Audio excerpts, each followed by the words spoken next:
हुकूमत और अपोजिशन के दरमियान मुज़ाकरात का दूसरा दौर कुछ देर बाद होगा।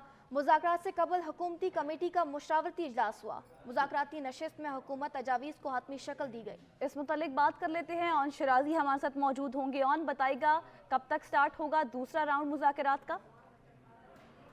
जी देखिए, बिल्कुल हुकूमती कमेटी के जो अरकान हैं वो तो इस वक्त सैनीटर इसाक डार के जो चैम्बर में मौजूद है, वहाँ पे मुशावरत की गई है और ये तय किया गया है कि तहरीक इंसाफ के सामने क्या चीज़ें रखी जाएंगी, क्या डिमांड्स होगी। पाकिस्तान पीपल्स पार्टी के जो अरकान, दो अहम अरकान जिनमें सैयद नवीद कमर और साबिक वज़ीर आज़म यूसुफ रज़ा गिलानी इस कमेटी के हिस्सा है, उन्होंने अपनी पार्टी का इनपुट कमेटी के सामने रखा है। MQM की किश्वर ज़ारा अबू बकर जो है उन्होंने अपनी पार्टी के इनपुट रखा है, तो वहां पे एक चीज तय कर ली गई है कि किस अंदाज में मामलात को आगे लेके चलना है।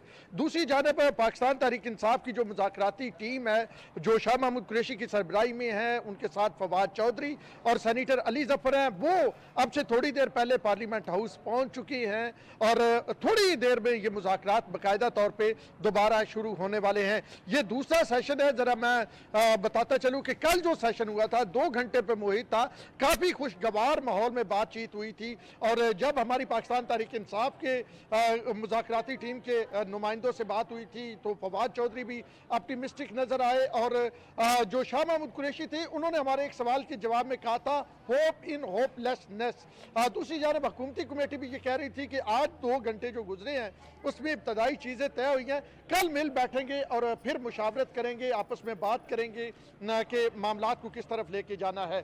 जहाँ तक बात है तहरीक इंसाफ की, तो तहरीक इंसाफ के जराए से जो मेरी अभी आपसे थोड़ी देर पहले बात हुई है, उनका ये कहना है कि 2 अहम डिमांड्स हैं तहरीक इंसाफ की।